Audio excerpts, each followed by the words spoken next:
Ya, selamat pagi kawan-kawan. Ini dengan Charles. Hari ini saya berada di Cafe Vertue. Good morning everyone. Actually today I'm at the Cafe Vertue to Vertue Coffee to cup together with my buddies Giovanni and Kiaran, yeah, and also be having a coffee myself. Today will be Nicaraguan. Be showing you kopi Nicaragua yang saya nikmati hari ini. Maaf lampunya agak sedikit gelap. This is the Nicaraguan coffee that I'm having today. It's really nice. Nicaragua ini terasa sekali berry, plum, juicy, malah ada sedikit teh pahit ya. So we can taste the berryness, the juiciness, the plum, the also dark tea sort of character. Yeah. Nanti kita akan lanjutkan dengan sambil menunggu acara cupping yang mulai. So while we're waiting for the cupping to start, and we'll be right back again. Okay? Cheers, kawan-kawan, friends. We take a look at the coffee today. When I wait on dreams to fly, because here you get, you know, like I have one for laundry, shops.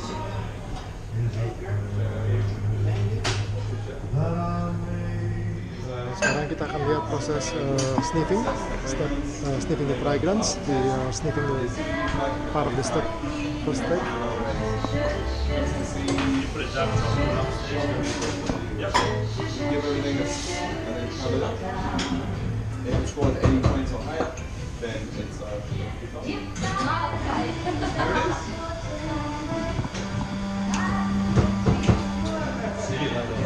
I like to always pour them just sort of one at a time.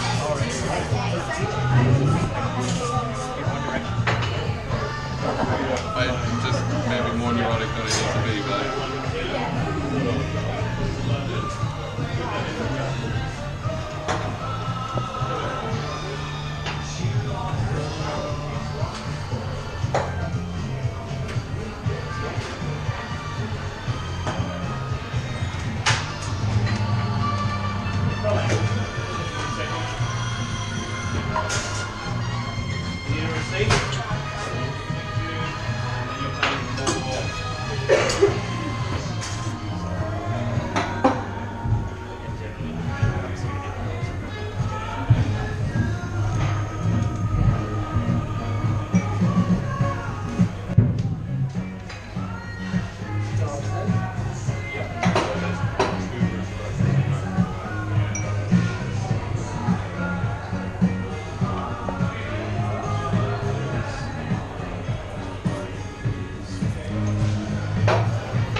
Number four is going to be a bit of a surprise.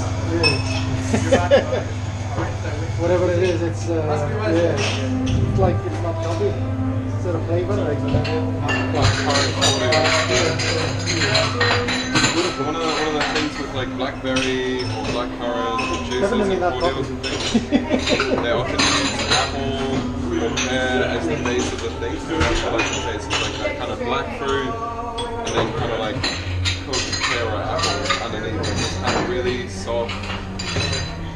Like there's one of the chili with that coffee. It's just really kind of jammy and sweet. It's just Anyway, should we do the reveal or are you still working, Dave? No, go. Talk about it. I mean, Alright you guys, the first three coffees are from the Yirgacheffe Hills in India. These are all coffee from the Riverdale Estate. They have this honey process, the first one, and two kinds of naturals. So the straightforward natural you can see is really quite clean, the third coffee, but the second one is the one that really shines for me. It's just they're more interesting, engaged, long process and just super bright, really interesting stuff going on there. The honey process for me is just like really clean. It makes me think of like almost an Salvadorian coffee. Like I find like it's sort of quite nutty, body dominant, and then sort of raspberry after that. But really, really clean. And you know, you could taste that alongside a bunch of El Salvadorian coffees, and you wouldn't necessarily be like, oh, this is the Indian one. Like it's actually, yeah. Didn't know that. Yeah. I thought that was Guatemala. Yeah, like a natural guat, something like that, or. Oh my god. Yeah, the liquid amber natural that we've had for the last little bit, like kind of has little elements that are similar, but it definitely feels more like a Central American natural. And that's coming from India, eh? Yeah. My goodness. Absolutely. Yeah. So the funny thing here is just like this one doesn't feel out of line with the rest of the table, and the rest of the table are natural processed Ethiopians. So pretty hectic. It's a coffee, like we got to meet these guys a couple of months ago. They brought us just a whole bunch of little cheeky samples that we got to taste. Giovanni and I both really want this, like they do this wash process, bourbon. And I don't know, their production was something like 9 bags for the year. Like both of us were just kind of blown away by that one. But the more that I try this, I'm really, really liking that too. So, tricky Truly. stuff. Yeah, it is. Amazing. I mean, like the first time I sort of taste Indian like that. Yeah, Ever. absolutely. It's like, yeah. Absolutely. I guess the last 2 years we've seen some really, really clean Indian coffees, like some of the naturals that are just really well articulated. Yes. I guess the wash process coffees are always a bit more body dominant, kind of spicy if you will, but more and more they're kind of focusing a bit better on better processing and better processing speed. People don't really realize that coffee's been growing in India for 500 years. It's kind of one of those things where people think of like Colombia and Brazil first, but it was growing in India before that, so there you go. All of these coffees, as far as I know, are from the same general lot, they're just processed differently, so it's really quite interesting to see the kind of clean nutty thing, the wild natural, and then like a really restrained kind of more floral natural. Really interesting stuff. Any particular favorites for you guys out of 1, 2, and 3? 2? Yeah. 3. See, like that's my thing. It's just like my obvious choice is 2, but I like number 3 for just it's milder. Like it's kind of more delicate, a bit more floral. Yeah. Like the first smell for me was like just vinegar. Like not in like a way that I find negative, but it's not for everybody. Like it's a bit polarizing, but I love that too. Wild naturals, ladies and gents. Number 1 is nutty. Yeah, it really is very nutty dominant. Brazil, that one. Yeah, but that's it. Like it's a very good Brazil, but yeah. It's like Indian. It changed my perceptions of Indian coffee now. Absolutely. I guess like the one thing that I will say though is that often in terms of blending coffees, like if you've got a blend and you need to substitute a Brazil, an Indian often will fit in the same sort of position. But that's kind of what people expect. The thing here is that this, like, honey processing and pulp natural are effectively the same style of processing, and a lot of your pulp naturals from Brazil, like your cleanest ones, will taste a lot like that. So it makes sense. 4, 5, 6, and 7 are all natural processed Ethiopians. The funny thing for me, like with you, is that this is just a grade 4 Sidama. Yeah, I know. Grade 4. Apple, green apple. Yeah. It's just like fantastic stuff. I think out of all the coffees on the table, it might be kind of my favorite. Just like I knew what it was, so I was very impressed for how clean it is. Like there is still kind of very heavy body. There's still quite a lot of there's a little bit of bitterness from kind of the Quakers. And looking at like the roasted sample, like the ground sample afterwards, you can see that there's quite a lot of Quakers in there. But for me, I prefer that than Yirgacheffe Sidama grape on that right next door, because it's just like that was a great one, yeah, that was it for me. It was like I think that this is a much more interesting coffee, and I think that this is a little bit cleaner, but I don't like this more. It's not as exotic, you know. No, like it definitely doesn't. I'm confused now with it. I thought grade 4 is being the lower grade. It will give you that. Absolutely. The thing here is that you can get into grades for different reasons. So, you know, by physical defects, so chipped beans, insect damage, whatever you like. Sometimes it's literally just Quaker content. So quite often your grade 4 and grade 3 coffees in Ethiopia will be very surprising. Whereas you can have a coffee that scores 80 points, it can be like 83 points and no sort of defects or Quakers, and so that makes it a grade 1. Whereas, you know, you might hit something that scores 85, 86, but is disqualified for Quaker content. It's something like the grade 1. It's good, but it's not. I don't love it. It's not elevating. I'd much rather drink this, even though it's the not. elevation on that one, but there's no other elevation. Interesting. So, number 6 is another natural. This is Sidama again. This is a grade 1. Natural It's Sidama. called Kashansi. For me, I really liked that probably the best on the table. I felt maybe it was a little too acidic, but you can roast that differently. So yeah, I just was very kind of like zesty, kind of like carbonated something, sort of strawberry jam, just yummy. The sun and the flowers. 4, 5, and 6 are sort of quite like additional like great soda, so this phosphorus, sort of like feminine, cold and delicious stuff. Yeah. I even had like I was like that's grade 4. I had this difference between like 4 had it's like cherry tinge. This one felt a bit more black currant, and the middle one had like this kind of sandalwood like scent kind of thing that I was like giving it a bit. My thing here is I guess sort of the difficulty here is like I like that a lot, and both of these coffees are going to be double the cost of that one. That's right.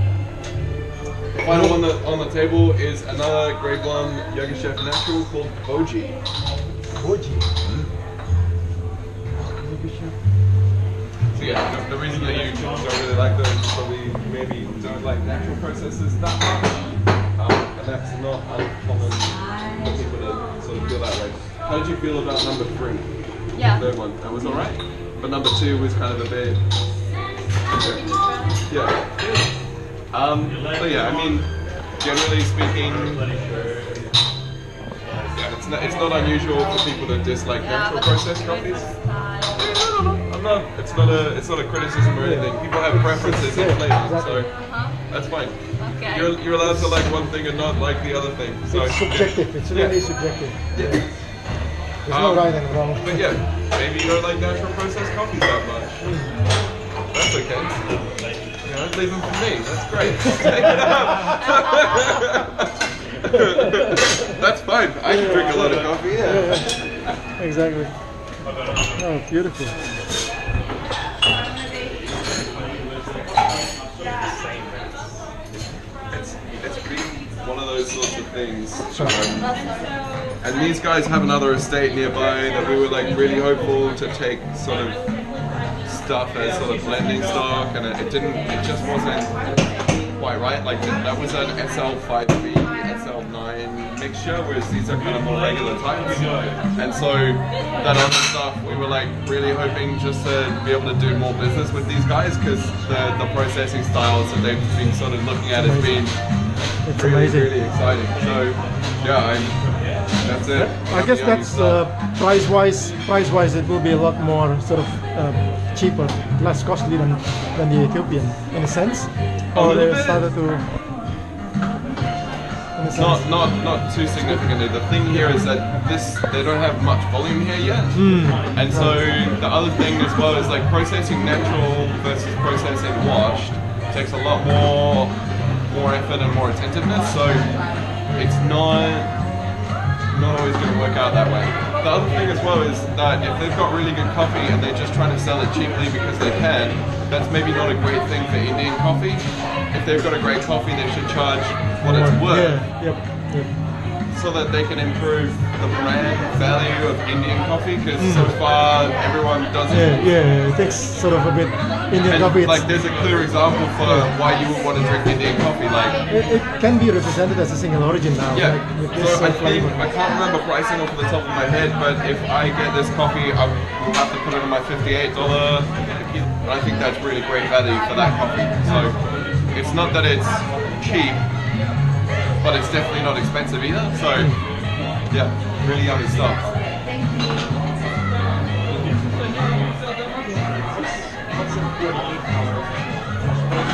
I'll pull up a little blurb just to explain the difference. I'll talk about it the same over here. As far as I know, it's a